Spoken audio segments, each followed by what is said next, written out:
Senhoras e senhores, sejam muito bem-vindos à nossa aula sobre superação. Se você chegou até aqui, eu presumo que você está vivendo um momento um pouco difícil da sua vida.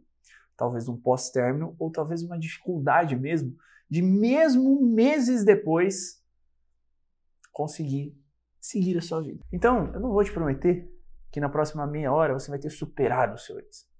Não vou te prometer que em meia hora você vai ter resolvido absolutamente seus problemas. Mas o que eu posso te prometer é que você vai receber as melhores estratégias que existem para a superação nesta aula. E que a partir do momento em que você começar a executar isso, muita coisa vai mudar. Tamo junto? Tamo combinado? Então, esse é o primeiro ponto que eu queria conversar contigo. O segundo, eu queria te contar uma história. Uma história simples, né? Rapidinho da minha vida, justamente sobre superação. Então, há muitos anos atrás, eu vivi um relacionamento ioiô. Antes de conhecer minha esposa e tudo mais. Foi um relacionamento realmente ioiô. Acho que, em um ano e pouco, eu terminei com a moça umas 10 vezes. Então, terminava e voltava. Terminava e voltava. Terminava e voltava. Terminava e voltava. Terminava e voltava. Começou a ser desgastante. Né? Isso teve como principal causa, né, esses términos, a maior parte deles, a minha imaturidade. Né? Eu era muito imaturo. Então, qualquer coisinha que saísse muito diferente do que eu achava que era o certo, eu já terminava. Esse negócio aqui não vai dar certo. Esse negócio aqui não vai dar certo. Esse negócio aqui não vai dar certo. Então, eu era esse cara. Né? Até que um dia, me lembro, cheguei até a casa da moça, de noite já, chateado. Sei lá o que tinha acontecido, nem lembro o que tinha acontecido. Falei pra ela e falei assim, chega, pra mim já deu. Né? E naquele dia ela olhou bem nos meus olhos e disse o seguinte: eu vou chorar por você hoje a noite inteira. Mas a partir de amanhã, eu nunca mais vou chorar por você. Ela nunca tinha falado aquilo. Mas talvez você saiba, né?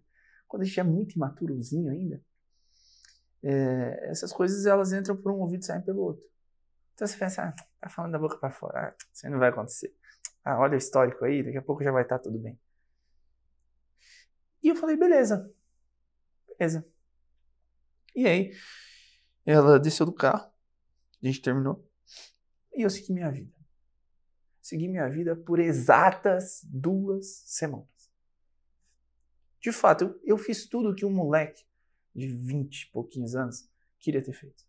Saí com quem eu quis, peguei quem eu quis, fiz aquela algazarra. 2 semanas depois me bateu um sentimento de arrependimento. E o que você acha que eu fiz? Pois é, você já deve prever como que uma pessoa imatura ela age, né, quando ela sente falta de algo que ela perdeu. Fui atrás. E sabe qual foi o pior? Que a moça me respondeu. E ela respondeu rápido. Respondeu rápido mesmo. Sei lá, deu 5 minutos e ela tinha respondido. Na minha cabeça, o que eu pensei? Sabia. Ela está com saudade de mim. E a gente foi conversando. Conversou ali um tempo. Eu falei, vamos se ver? E ela falou assim pra mim, a gente terminou. E eu disse pra você que eu nunca mais ia chorar por você. E eu não vou voltar. Aquele dia foi um dia difícil pro cara que eu era. Foi um dia desafiador, né? Eu fiquei triste, depois fiquei com raiva. Aí já achei que eu tinha sido traído a relação inteira. Tipo, umas coisas nada a ver. As coisas que eu já falei, meu Deus, cara, como é que não é possível? Né? Enfim, resumo da ópera.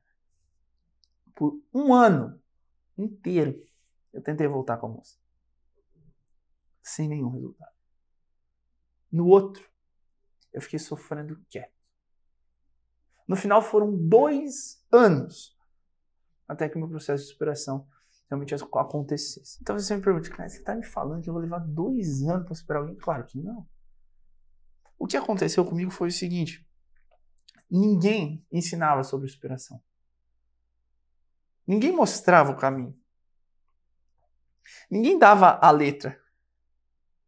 Ninguém oferecia um passo a passo.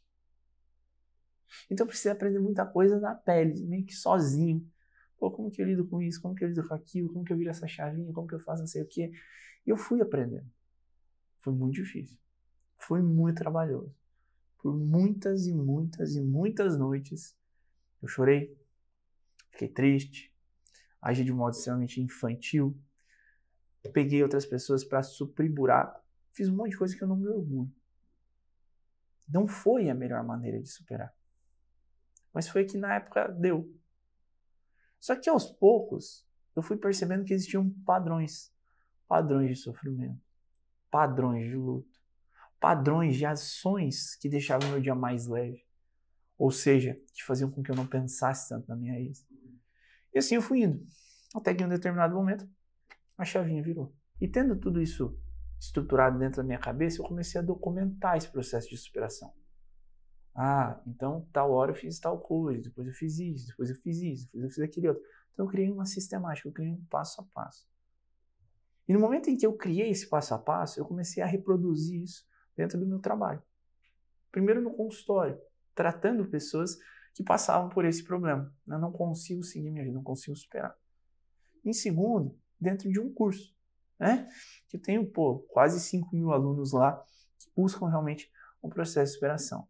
E hoje o meu intuito para você é te trazer algumas estratégias que são realmente as melhores que eu conheço, certo? Para que você possa começar o seu processo de superação, de seguir a sua vida. Ok? Agora olha só, para que a gente possa entender essas estratégias, a gente vai dividir a nossa aula em duas partes. A primeira parte é a parte conceitual. Uma parte que diz respeito realmente a compreender por que a gente não supera. O que nos trava internamente? Quais são as nossas dores, as nossas faltas, os nossos medos? Segundo, o passo a passo para a superação. Vamos lá então? Então, primeiro ponto. Por que não superamos? Já se fez essa pergunta? Qual a razão, o motivo da gente não conseguir superar uma pessoa na vida? Bem, o primeiro ponto que vale a pena frisar são os estágios de luto. Então presta atenção aqui no que eu vou te falar. Muitas vezes, depois que um relacionamento acaba, nós passamos por estágios diferentes de sofrimento. O primeiro desses estágios é a negação. O que acontece nesse processo de negação? Você tem muita dificuldade para entender que o relacionamento acabou. Uma extrema dificuldade. Então, é muito fácil aqui fugir um pouco da própria realidade. Então, as pessoas elas começam a ver a vida de uma forma um pouco diferente, né? Elas olham para as circunstâncias do dia a dia, elas imaginam como seria, né? Se outra pessoa estivesse ali naquele exato momento. Elas vão atrás, elas imploram por uma nova oportunidade, elas têm dificuldade para perceber que às vezes o outro seguiu a vida mesmo. Ao mesmo tempo que eu vivi uma relação onde eu demorei 2 anos para superar mesmo e seguir minha vida, eu também vivi outras. E uma dessas relações que eu vivi, nós terminamos em um dia, eu não derrubei uma lágrima.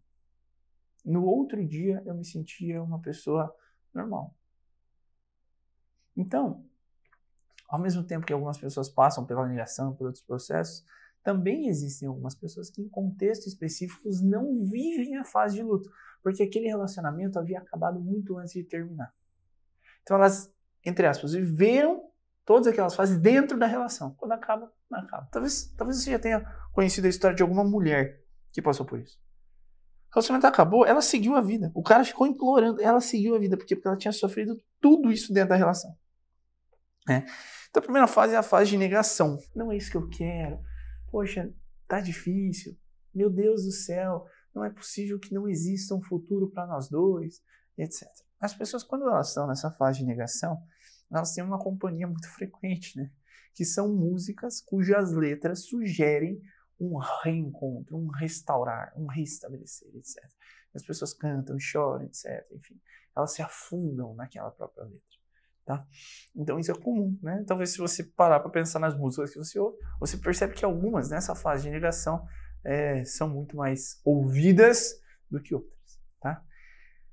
Só que aos poucos, essa negação, principalmente mediante a negativa da outra parte, né? Tipo assim, eu realmente não quero, você e a gente não dá certo. Enfim, quando a pessoa vai te negando, né? Vai te rejeitando ali, muitas vezes você entra numa segunda fase, que é a raiva. O que é a raiva? Pô, agora você já não quer mais. Você já não tá mais negando. Você tá ficando com raiva do outro. Por quê? Porque ele não te deu uma chance. E você começa a condenar a pessoa. Tu começa a olhar pra ela e falar coisas do tipo: não é possível. Como você pôde fazer isso? Como você pôde me deixar? Então existe uma certa terceirização de culpa na raiva. Como se o outro fosse o principal responsável por aquilo ele ter chegado naquele ponto. Olha que loucura. Então você sai de uma negação onde você não queria acabar o relacionamento, ele acabou. Você entra numa motivação de raiva. Vai ficar puto. Meu Deus, o que você fez? Isso e aquilo, não sei o quê. E fala mal da pessoa, né? Tem muita gente que fala mal, que exterioriza mesmo. Enfim, sem contar um movimento interno, né? É tipo, se você olha pra pessoa, já vê aquela sensação ruim. Eu também já vivi isso, né? Houve um relacionamento que acabou no meu passado. Pô, eu sou um cara casado, sou um cara bem, bem casado, inclusive. Mas, pô, meu passado não foi um negócio maravilhoso, né? Até conheci minha esposa, meu Deus do céu, quanta coisa estranha aconteceu. Então, o que acontece? Eu tive um relacionamento também que eu acabei e eu senti muita raiva, pessoal. Só que sabe o que é o mais bizarro da raiva? O mais bizarro da raiva é o seguinte: você começa a nutrir uma ingratidão que te trava na vida. Parece que muitas coisas que você conquistou dentro daquele relacionamento, né, às vezes até com o apoio da pessoa, vão perdendo sentido para você. E você não consegue mantê-las na sua vida. Você começa a se deparar com sensações, com sentimentos, com estímulos, enfim, no seu dia a dia, que vão fazendo com que você se afaste de maravilhosos resultados que você construiu enquanto estava dentro daquele relacionamento. E muitas vezes a base fundamental de você ter perdido tudo que você perdeu depois do relacionamento foi um sentimento que você não resolveu dentro do teu coração, que é a raiva. Então, o segundo estágio, onde muitas pessoas ficam presas, é esse. Aqui é muito fácil. Existe uma transferência de punição, né? Uma espécie de transferência punitiva que a gente fala. O que é uma transferência punitiva? Você acabou um relacionamento, você começa a acreditar, por exemplo, imagina que você é homem, você começa a acreditar que as mulheres não prestam. Só que mesmo assim você vai saindo com elas. Você vai saindo com elas, mas você está com o seu coração fechado. Parece uma pedra. E quando você está saindo com um monte de mulher com o coração fechado, você sabe que no fim você vai machucar elas. Só que você não está nem aí. E você machuca muita gente. Entendeu? Só que essa percepção de machucar outras pessoas muitas vezes vai aparecer anos depois. Eu demorei anos para perceber o tanto de pessoas que eu acabei machucando nessa minha fase de ficar com raiva dos outros. Entende? Muitos resultados eu também perdi na minha vida devido a esse processo. Até que eu entendesse, curasse meu coração, fizesse algumas intervenções muito importantes, terapêuticas mesmo, tivesse um apoio, um acompanhamento e tal. Isso aqui me travou muito na vida. Né?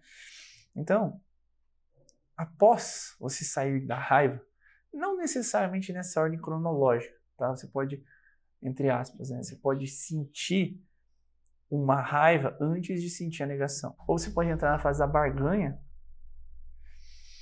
antes de sentir raiva. A barganha é a terceira fase, onde a gente vai falar, é o que a gente vai falar agora.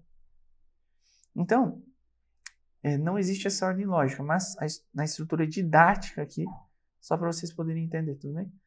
Então, terceiro ponto. Pô, sentir negação, lidei com a negação, senti raiva, lidei com a raiva. Próximo estágio seria a barganha. Então, na negação, você tá tipo assim, pô, não acabou. Na raiva, você tá, como você pôde fazer isso comigo? Na barganha, começa um estágio do tipo, poxa, mas podia ser diferente, né? Se a pessoa fizesse tal coisa, pô, dava pra voltar, hein? Pô, será que se eu não fizer tal coisa, a gente não vai voltar? Então começa uma espécie de troca. Se eu for tal coisa, se você for tal coisa, nós poderíamos restaurar o vínculo. Só que veja que a base da mudança já é errada. Você não está mudando de fato mesmo, porque é necessário dentro do teu coração a mudança. Você não sente como necessário. Você está fazendo isso para não perder algo que você considera, tipo, ok. Que é um relacionamento que às vezes nem era tão bom assim. Veja, eu não estou dizendo que nós não podemos mudar pelas pessoas. Eu mudei muito pela minha esposa. coisas que para mim eram completamente insignificantes, eu percebi que no fundo aquilo lá foi importante para mim também. Então mudei por ela e acabou me trazendo um benefício. Só que na maior parte das vezes, não é assim que funciona. Principalmente depois de um término, né? Quando a gente termina um relacionamento, a mudança precisa ser nossa, porque a gente não quer mais sofrer. Porque a gente quer um futuro melhor. Porque a gente sabe que errou e precisa corrigir os erros. Tem muito mais a ver com o eu do que com o outro, né? É diferente de dentro do relacionamento. São estruturas, né? Então a barganha é o quê? Essa tentativa de troca, é uma espécie de jogo. Se você fizer isso, eu faço aquilo. Se você fizer não sei o que, eu faço não sei o que. Se você... Entende? Então é perigoso. Perigoso demais. Ok. Entendemos que a barganha é essa busca pela troca, né? Só que aí, às vezes você até estabelece novamente um contato com a pessoa com o intuito de restaurar o relacionamento aqui. Só que, muitas vezes não existe um êxito nessa fase. E depois, o que vem? A tristeza.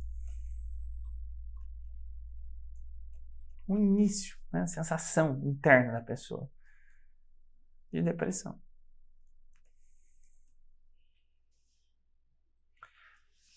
Então a pessoa ela já negou, ela já barganhou, ela já ficou com raiva, e ela começa a entender que acabou mesmo. Ela se depara com a realidade de uma forma nua e crua. Ela olha para aquilo e fala: o que eu fiz? Acabou mesmo, eu preciso seguir minha vida. E nisso vem uma tristeza. Essa tristeza, muitas vezes, vai se associar com uma outra sensação, que é a sensação de desesperança. Então, pessoal, veja, o que nos nutre na vida? É a esperança. A esperança do quê? De uma vida boa. De um futuro melhor. Muitas vezes a nossa esperança, essa espera que crê em algo maior, essa esperança, ela está muito associada à imagem de um relacionamento e de uma família. Então a esperança ela me dá motivos para me viver. E quando o motivo da minha esperança é restaurar o relacionamento no futuro com uma pessoa que eu percebi que nunca mais vai voltar, eu deixo de acreditar que a vida pode ser boa. A gente poderia até evocar o próprio Viktor Frankl aqui. Né? O Viktor Frankl é um autor extraordinário, criador da logoterapia, enfim, ex-prisioneiro de campo de concentração do complexo de Auschwitz. E o Viktor Frankl ele fala, né, que o sentido da vida, na prática mesmo, são 3. Amar alguém, servir a uma causa e aprender a lidar com o sofrimento inevitável da existência. E o amar alguém, muitas vezes vai estar associado a um parceiro, a uma parceira. Então, terminou o relacionamento. Eu percebo que eu amo a pessoa. Eu nutro esperança de construir um futuro melhor com ela. Essa pessoa não aparece na minha vida, não chega na minha vida, não volta para minha vida. Eu não tenho mais nada que na minha cabeça vale a pena. Então eu começo a ficar desesperançado. E quando eu passo a ficar desesperançado, eu passo a não crer mais no futuro melhor. E no momento que eu passo a não crer mais no futuro melhor, o que me sobra? Me sobra a tristeza. E a tristeza, de certa forma, para muita gente, cria uma espécie de inércia.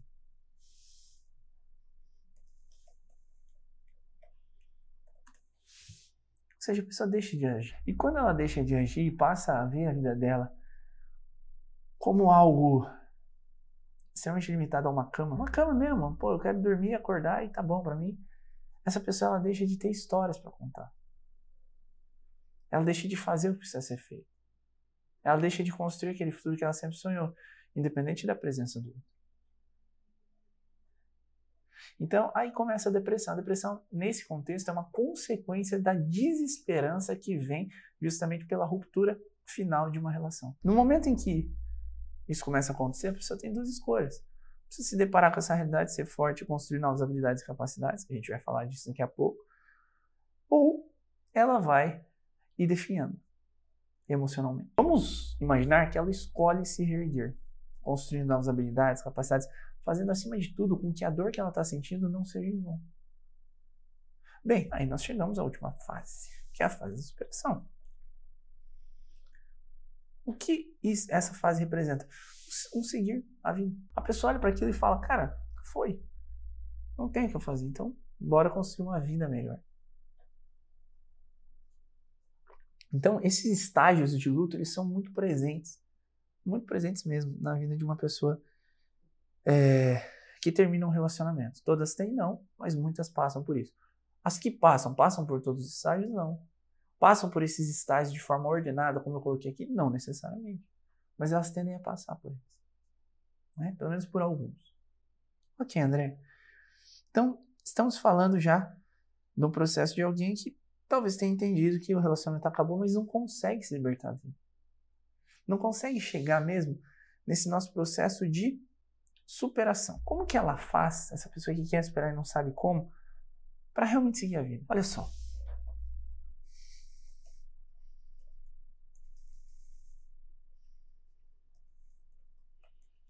Existem 4 elementos que são essenciais na superação. 4. Você precisa ter isso na sua cabeça. Se você tiver isso na sua cabeça, é uma grande diferença. Terminar um relacionamento muitas vezes nos deixa fragilizados. Por quê? Porque dentro de um relacionamento, geralmente a pessoa com a qual nós convivemos e lidamos nos nutre emocionalmente de 4 maneiras diferentes. E essas 4 maneiras diferentes fazem uma diferença absurda na maneira como a gente lida com o término. Existem pessoas que vão, entre aspas, suprir essas necessidades de um antigo parceiro de outras maneiras. E vão superar muito rápido. E existem pessoas que não vão conseguir encaixar isso, muitas vezes porque elas nem sabem que é desse jeito. Quais são essas necessidades, enfim. Então, minha função aqui para vocês é apresentar essas 4 necessidades. Se você entender como funciona esse processo de 4 necessidades, poxa, aí sim a gente vai estar falando de um processo de superação adequado. Olha só, o que alguém faz com que a gente sinta que muitas vezes quando o relacionamento acaba, também sai do nosso coração. A pessoa ao nosso lado muitas vezes faz com que a gente sinta segurança. A gente se sente seguro do lado dela. Faz com que a gente sinta que é importante. Essa pessoa estimula dentro de nós a variedade, que nada mais é do que a novidade. E também gera uma sensação interna de que nós estamos crescendo. Olha que louco. Pô, você não consegue superar uma pessoa. Você entra nas suas fases de luto, vai vivendo isso. Às vezes você fica travado em algumas dessas fases. Uma própria tristeza, né? A própria raiva. Esses processos, se você está travado ali, a gente vai precisar conversar daqui a pouco. Tá? Porque não é algo tão aleatório assim. Existe uma razão de você ficar travado nisso. De você não conseguir ir para os próximos passos. Mas, pensando na superação. Cheguei na fase da superação, não estou conseguindo seguir. Não, sinto raiva, entendi que acabou, tá tudo certo para mim. Consegui me desconectar, mas, putz, tá faltando alguma coisa. O que tá faltando? Talvez justamente encontrar estruturas na sua vida para que você possa, de fato, sentir 4 sensações que provavelmente você nutria dentro do seu relacionamento. Se você conseguir nutrir essas 4 sensações sem depender de alguém, a probabilidade de você construir uma boa vida, mudar suas referências e, enfim, superar absolutamente é gigante. Tá bem? Então vamos lá. A primeira das sensações é a segurança. Olha só. Estar em um relacionamento pressupõe que você se sinta segura, que você se sinta seguro com uma pessoa. Estou falando de gente saudável, no sentido sem ser um dependente emocional, enfim. Então quando você encontra um relacionamento, essa pessoa gera essa sensação em você. E agora ela não está mais ali. A pergunta que eu te faço é: o que você faz no seu dia a dia que gere dentro de você, que te nutra emocionalmente, para que você se sinta uma pessoa segura? Mas quais são os momentos do seu dia que você sente que está seguro, que está seguro? Se você parar para pensar, esses momentos existem. Talvez eles não sejam muitos, e talvez você não faça isso de modo consciente. Mas existem algumas coisas que você já faz. E naquele momento específico, você não lembra do seu ex. Por quê? Porque você está sendo nutrida internamente, sem a presença dele. Por uma sensação que ele te propiciava.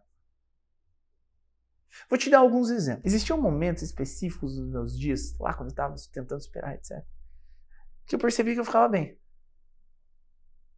Quais eram esses momentos? Cara, momentos em que a sensação de segurança crescia dentro do meu peito. Especificamente, isso acontecia quando eu estava trabalhando. Isso acontecia quando eu estava numa cafeteria. Isso acontecia quando eu estava me exercitando. Estava no boxe, estava em clube de tiro, enfim, na musculação. Naqueles momentos eu me sentia seguro. Então ninguém precisava me gerar aquela sensação, eu já tinha. Quando eu percebi isso, eu falei, opa, tem alguma coisa aqui. E eu procurei intensificar essas minhas rotinas. E à medida em que eu ia intensificando de verdade, eu ia percebendo que aquilo dava certo. Algumas pessoas, olha só que loucura, fazem isso comendo mais. Elas comem não porque elas estão com fome, elas comem porque elas querem se sentir seguras, porque elas querem preencher um vazio que existe dentro delas depois que o relacionamento acaba.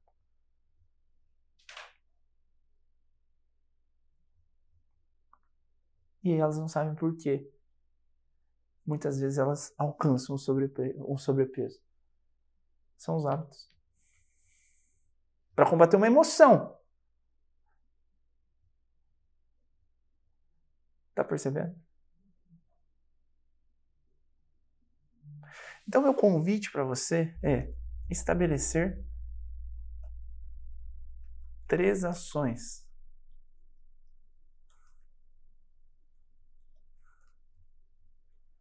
semanais com o intuito de gerar dentro de ti a sensação de segurança.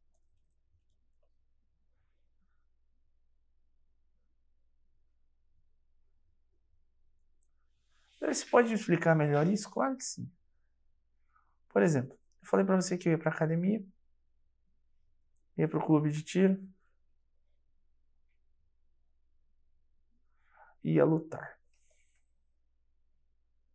Quando eu estava fazendo isso, eu não me sentia vazio, eu não me sentia só, eu me sentia seguro e eu sentia que eu não precisava de ninguém. À medida em que eu fui intensificando isso na minha vida, construindo hábitos para alimentar aquela sensação e ao mesmo tempo que faziam bem para mim, né, me ajudaram muito, o que acontece? Esse vazio foi diminuindo cada vez mais. E também, né, um outro ponto aqui, cafeteria.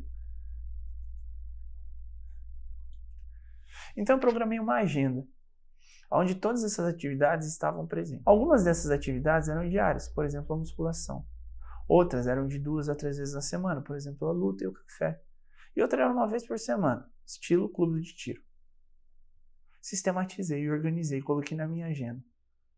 Então, a probabilidade de me sentir só foi diminuindo pelas atividades que eu fui colocando na minha vida, que me geravam uma sensação muito específica. Então eu não precisava mais da minha ex para me sentir seguro. Eu não precisava mais da presença dela para me sentir bem. Eu fazia isso por mim. E você precisa fazer por você. O que te deixa seguro na vida? O que te deixa seguro? Com qual frequência você faz isso? Que horas você faz isso? Que dias você faz isso? Esse é o primeiro ponto. Para que essa necessidade seja transferida, né? Em vez de você precisar de alguém para sentir essa emoção, você age. E através de uma ação, você alcança aquele mesmo sentimento. Depois é constância. Segundo, importância.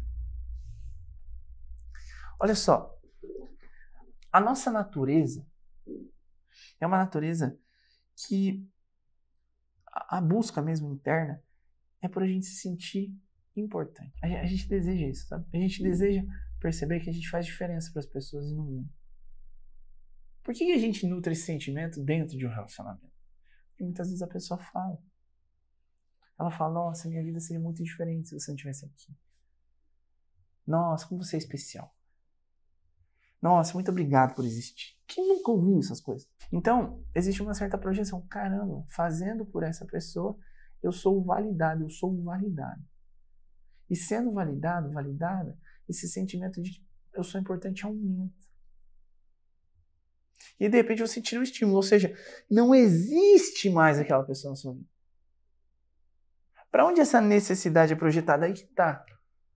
Muitas vezes ela não é. E se ela não é, existe um vão. E você continua tendo a necessidade como ser humano, porque isso aqui são necessidades do ser. Você continua tendo a necessidade de se sentir importante. O que teu cérebro faz? Pega a última referência de importância que você se deu, que muitas vezes foi fazer algo pelo seu ex, fazer algo pelo seu ex, e tenta trazer aquilo de volta. E aí você começa a pensar. Putz, será que não dá mesmo? Putz, que saudade. Às vezes você nem está com saudade da pessoa. Você está com saudade de nutrir uma emoção específica que dentro daquela relação existia. Então a gente precisa tirar o foco, né? Fazer o seu cérebro enxergar que não é só no contexto do relacionamento que isso é possível. Olha que doideira. A gente precisa fazer o seu cérebro enxergar que é possível você se sentir importante em outras áreas, de outras formas, que não tem uma ligação direta com alguém que foi embora. Como que eu fiz isso quando eu fui percebendo? Bem, embora o trabalho me gerasse segurança, eu acho que o meu trabalho fazia com que eu me sentisse importante. Importante em que sentido? No sentido de ser útil. Eu sentia que o que eu estava fazendo era bom para os outros. E como consequência, às vezes, ou de um agradecimento, ou de algo nesse sentido, né, de ver o resultado do cliente mesmo, cara, que top. Que legal isso aqui. Entendendo isso, vendo como que isso funcionava, tudo mudou. Tudo mudou. Então fui construindo estruturas dentro da minha vida para me dar mais trabalho. E quanto mais trabalho eu tinha, mais pessoas eu conseguia impactar. O que aconteceu? A minha sensação de importância saiu. O meu cérebro tirou ela. As neuroassociações que eu tinha sobre relacionamento foram rompidas. E foram direcionadas para onde? Para o trabalho.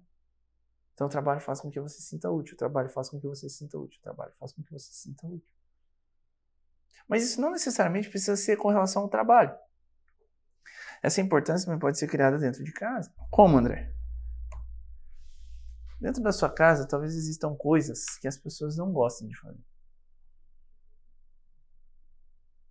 Entendeu? Sei lá, lavar a louça, ir no mercado, tirar o lixo. Faz. Faz tudo aquilo que as pessoas não gostam. Tu tá facilitando a vida delas. E à medida que você vai facilitando a vida delas, com constância, né? Elas começam a te olhar de um jeito diferente. Se você trabalha nas mídias sociais, sabe uma excelente forma de você se sentir útil? Caixinha de perguntas no Instagram, produção de conteúdo em YouTube, a busca mesmo pela construção de estratégias eficazes para que você possa alcançar um bom resultado. Ser útil é isso. Então eu te peço, como que você se dá importância? O que você faz de útil que gera resultado de verdade para a vida das pessoas? Que torna a vida das pessoas mais fácil, mais simples, mais leve, melhor. André, você está me dizendo que a importância ela aparece à medida que eu amo os outros? Exatamente. Quando só existe dentro de você amor próprio, não existe amor a mais ninguém, só você. Você está indo contra a utilidade. Então, parece que fica faltando alguma coisa. Por isso que eu digo, o amor próprio ele é bom, só que ele tem um limite. Qual é o limite do amor próprio? Quando ele começa a virar egoísmo. Ou seja, quando eu começo a ser inútil para os outros e ser muito útil para mim mesmo. Sabe aquelas histórias de, o maior amor que você pode ter na vida é você mesmo? É besteira. É besteira que as pessoas compram porque é bonitinho. A vida é feita para você amar os outros. E esse é o grande ponto. Como é que você pode construir rotinas no seu dia a dia para realmente fazer coisas desagradáveis, mas que sejam extremamente importantes para as outras pessoas. Seja no seu trabalho, seja na sua casa. Se você pudesse me dar 3 ações para você executar diariamente, coisas simples, sei lá, tirar a louça, dar bom dia para as pessoas e fazer caixinha de perguntas no Instagram, é um exemplo, né? Pô, quais são as 3 coisas que você poderia colocar como hábito no seu dia, executar todos os dias para facilitar a vida das pessoas ao seu redor, para ser útil, de verdade? Essa é a minha pergunta.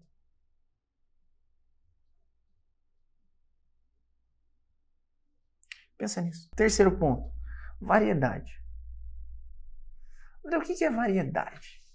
Variedade é o seguinte, o nosso cérebro é movido pela novidade.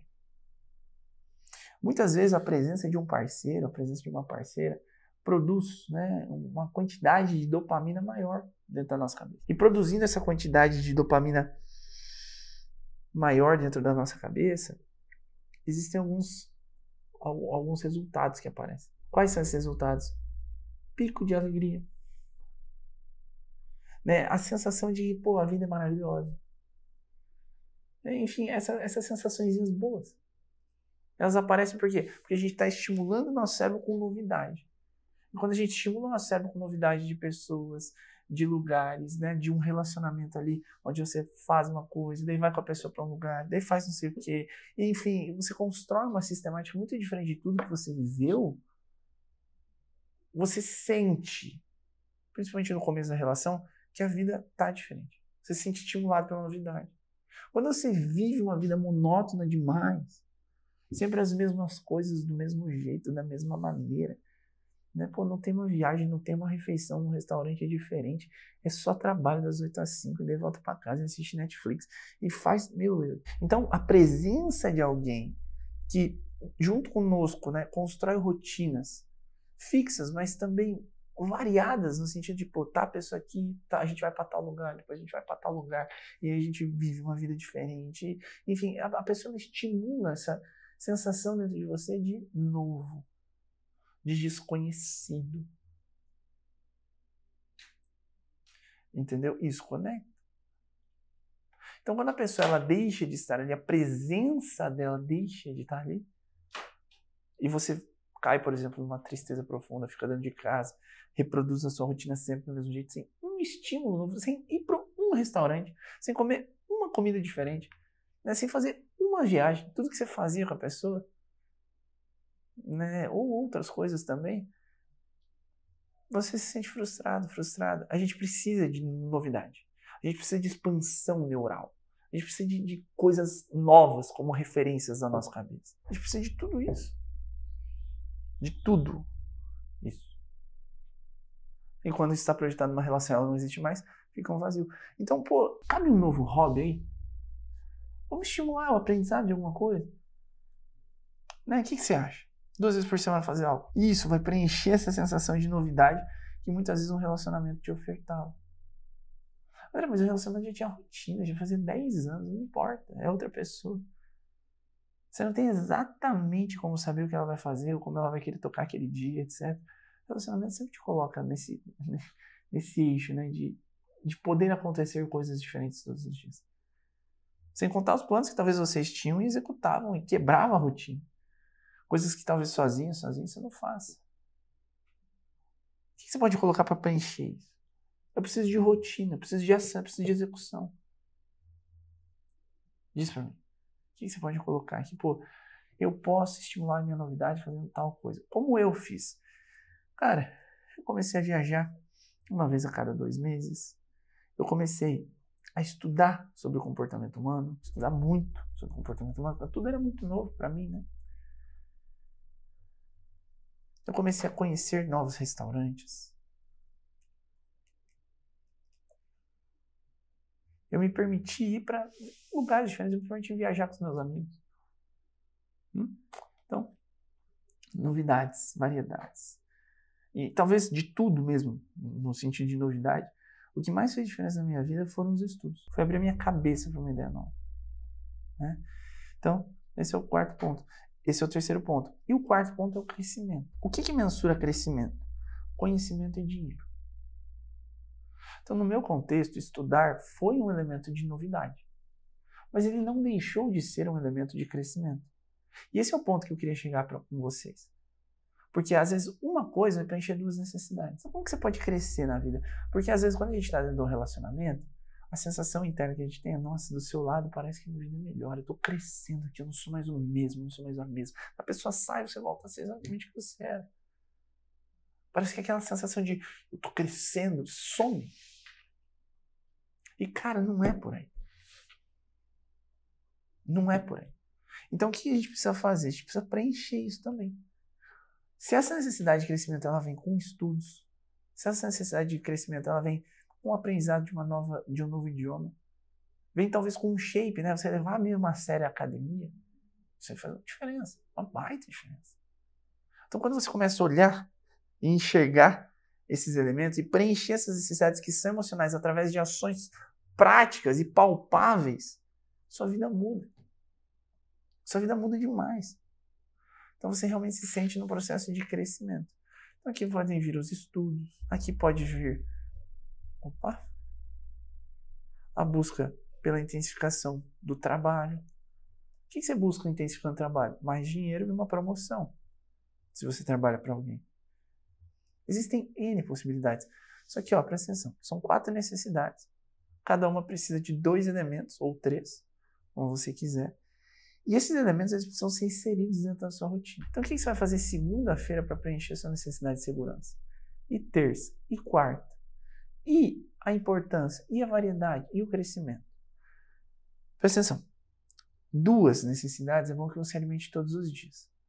Todos os dias precisa ter alguma coisa com um horário específico para ser feito. As necessidades são de segurança e de crescimento. Variedade e importância você pode alimentar com uma frequência menor. O ideal no começo é você fazer o máximo de coisas que você puder o tempo todo para preencher essas necessidades. Mas nem sempre dá. Então, de todos, o menos relevante é a novidade. Uma vez por semana dá bom. Né? A questão da importância, poxa, se der para fazer todo dia, faz, será muito bom. Mas, não dá para me fazer alguma coisinha todo dia para ser importante e útil para alguém. 3 vezes na semana, então. O que você acha, então? Pode ser. E a segurança? Todos os dias. E o crescimento? Todos os dias. A constância da aplicação disso já vai mudar totalmente a sua maneira de interagir com a sua realidade. Vai mudar. Você vai se sentir uma pessoa diferente. E quanto mais você praticar, mais você vai ficando forte. Mais você vai ficando forte, mais você vai ficando forte. Só que mesmo fazendo tudo isso, pode ser que você não consiga superar completamente. Vai ser ótimo, você não tem como deixar de fazer. Mas sabe o que às vezes faz com que a gente não consiga superar absolutamente um término, uma pessoa? É a falta de aprendizado sobre como não repetir os mesmos erros que nós, de certa forma, né, cometemos dentro da relação. Então parece que até a gente não aprender exatamente sobre o que fez a gente errar e como corrigir isso, a gente não consegue esperar. A gente fica meio travadão mesmo. Eu posso ter ótimas rotinas, ótimos hábitos, eu posso olhar para a vida de uma forma muito diferente, mas parece que ainda assim falta alguma coisa. Falta o quê? O aprendizado. Eu preciso aprender sobre relacionamento. Eu preciso entender por que aquilo deu errado. Senão, o que acontece? Além de não conseguir superar absolutamente, pode ser que eu me apaixone por outra pessoa e fique lembrando do meu ex. E aí eu não consigo nem fazer aquela relação voltar e nem a nova dar certo. Tá entendendo? Porque eu tô travado. E pior ainda, às vezes é você se apaixonar, talvez se entregar por um tempinho àquela pessoa e cometer os mesmos erros que você cometeu na relação passada. André, mas é que na relação passada eu fui traída, o erro não foi meu. Então, realmente, o erro da traição não foi seu, mas a questão é por que você escolheu essa pessoa? Ah, porque eu amava ela, mas o que é o amor? Ah, não sei então. Ou, o amor é tal coisa. Então você vai percebendo que na verdade você nem sabe o que é o amor, porque aquele conceito que você deu não é aquilo. Então onde que ele foi validado? Então se você não se desenvolve como pessoa, se você não resolve corrige os seus comportamentos, resolve as suas dores, muda a sua perspectiva, Enquanto você não se desenvolve, enquanto você não se cura, enquanto você não olha, você vai ficar empacado, você vai ficar empacado. Vai faltar uma parte. E sabe qual é o problema quando falta uma parte? O problema é que seu futuro, sob certo aspecto, ele fica um pouquinho prejudicado. Um pouquinho não, às vezes muito prejudicado. Pela sua falta de aprendizado. Sabe aquela história? Às vezes ela faz sentido. Pô, a vida fica repetindo a mesma lição até a gente aprender. Tipo colégio, como que você vai pra quinta série? Quando você aprende o que você precisa aprender na quarta. Como que você vai viver um grande relacionamento? Quando você aprende sobre os erros, e sobre as dores, e sobre os padrões de comportamento que fizeram com que a sua relação antiga não desse certo. As pessoas estudam para ter um trabalho. Às vezes 5 anos numa faculdade. Elas estudam para aprender um idioma, às vezes anos, até dominar. Só que se tratando de relacionamento amoroso, que é uma das áreas mais importantes da vida das pessoas, que elas mesmas consideram, elas não são capazes de sentar na cadeira e estudar de verdade sobre o tema. Como você quer construir um futuro diferente se você não dedica tempo a isso?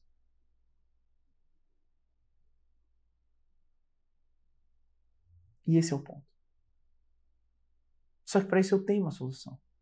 Uma solução que vai resolver a sua vida. Que vai fazer com que você estude com os melhores professores. O tema mais top que, na minha opinião, eu considero que é relacionamentos amorosos. Eu quero que você aprenda de verdade sobre relacionamentos. Eu quero que você aprenda de verdade como conquistar alguém, como reconquistar, como superar absolutamente, como curar traumas do passado, como lidar com traições, como cicatrizar feridas de traições, como lidar com abandonos. Eu quero que você aprenda como muitas vezes as coisas que aconteceram lá atrás na sua infância prejudicam o seu presente. Eu quero que você aprenda tudo isso. E é por isso que eu vou te mostrar o Deixe de Ser. Que é literalmente uma escola sobre relacionamentos. Onde você vai aprender tudo o que você precisa saber para construir um futuro melhor no amor. Então, se liga nessa tela aqui que eu vou projetar para você. Olha só, dentro da nossa escola sobre relacionamentos, você vai aprender sobre amor próprio. Você vai aprender sobre o sentido da vida, vai perceber como amar alguém é importante para isso. Você vai superar traumas do seu passado. Eu quero te ensinar sobre dependência emocional e vício emocional. Esses temas são decisivos mesmo para que você possa construir um bom futuro no amor. Quero te ensinar sobre ciúme, quero te ensinar sobre traição, quero te ensinar sobre relacionamento abusivo, como se tornar uma mulher interessante com uma professora especial, né? Que vai te ensinar sobre isso, como identificar um bom parceiro. Quero te ensinar sobre conquista, pré-conquista, reconquista. Quero te ensinar sobre dinheiro e sobre carreira digital. Por quê? Porque eu também vejo que ganhar mais grana é importante para que você consiga se sentir bem dentro de uma relação. É muito difícil você viver um bom relacionamento, é difícil mesmo, quando toda hora sua cabeça está pensando em problemas financeiros. Né? Então, vou te ensinar sobre o amor, vou te ensinar a lidar com seu parceiro, vou te ensinar sobre superar a antiga relação, sobre sexualidade. Enfim, tem um monte de tema para que vocês possam olhar para isso de uma maneira diferente. Além disso, existem mais de 150 lives, que são pequenas lives e transmissões ao vivo que eu fiz no Instagram ao longo de um ano inteiro falando sobre relacionamentos. É um produto que vale muito a pena. E eu quero muito, de verdade, que você se dê essa chance. Além de tudo isso, o Deixe de Ser é um grande processo terapêutico que te oferece algo que nenhum outro produto te oferece.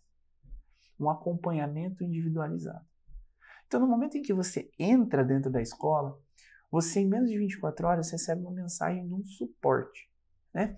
A gente chama esse suporte de navegador.